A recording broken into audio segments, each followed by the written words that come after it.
What's going on, guys? Coach Ian here with Legacy Endurance, helping you run further, faster, and more focused. And this week, I am teaching you how to breathe. Seriously.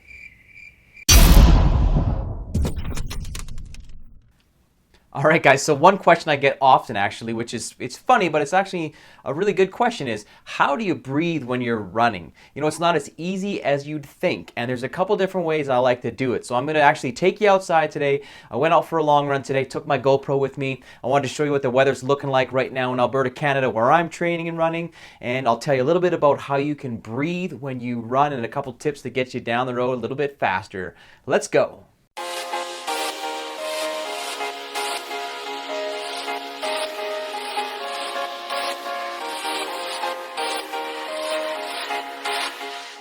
All right, guys, so it is April the 8th in Airdrie, Alberta, Canada, where I'm running today.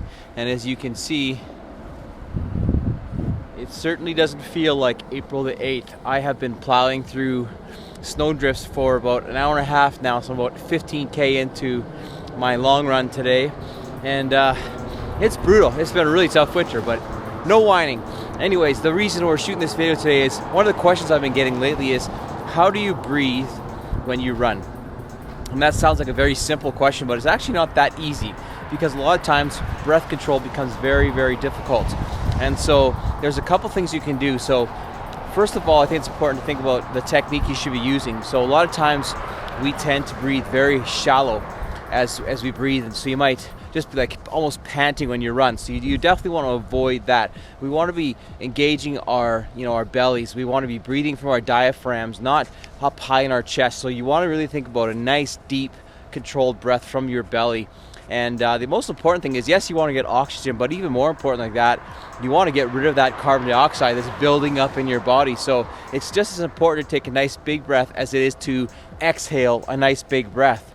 And so there's a couple ways you can breathe. There's basically two patterns that you can use, and what I would call them as is either an even pattern or an odd pattern. So what do I mean by that? So first of all, an even pattern might be and what I mean by patterns is you time the breathing to your steps. So you might breathe in for 3 steps and then out for 3 steps, and then in for 3 steps and out, and so on. Or maybe it's 4 and 4, or if you're starting to really work hard at a higher intensity, maybe it's a 2 and 2. So that's one way you can do it. And the benefit of sort of having a pattern and timing it to your feet, regardless of which way you go, is that it helps you to relax. It helps you to kind of concentrate, focus, because a lot of times we get anxious when we're breathing.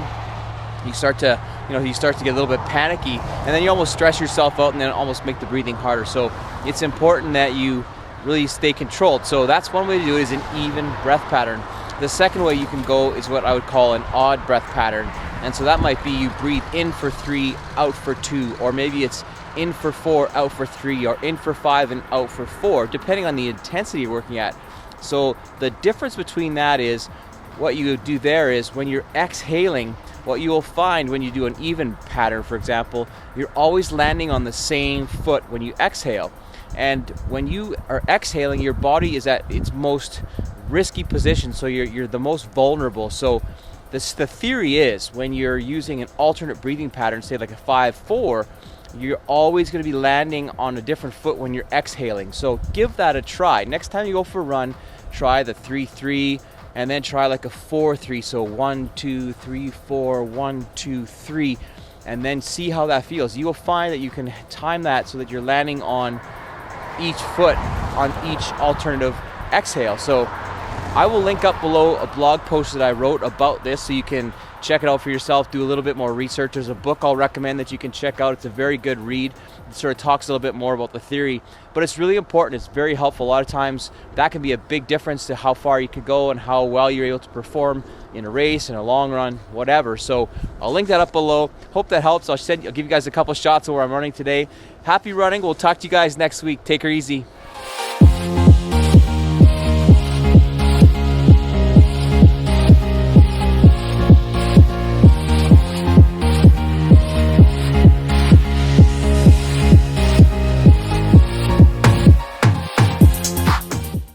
All right, guys, so there you go. Those are some tips you can use. Give those a try. I'd love to see how those work out for you this week. Let me know which one works the best for you. I'd also love it if you'd subscribe, like this video, share it, keep getting the word out there. We really appreciate all the support. Happy running. We'll talk to you guys soon.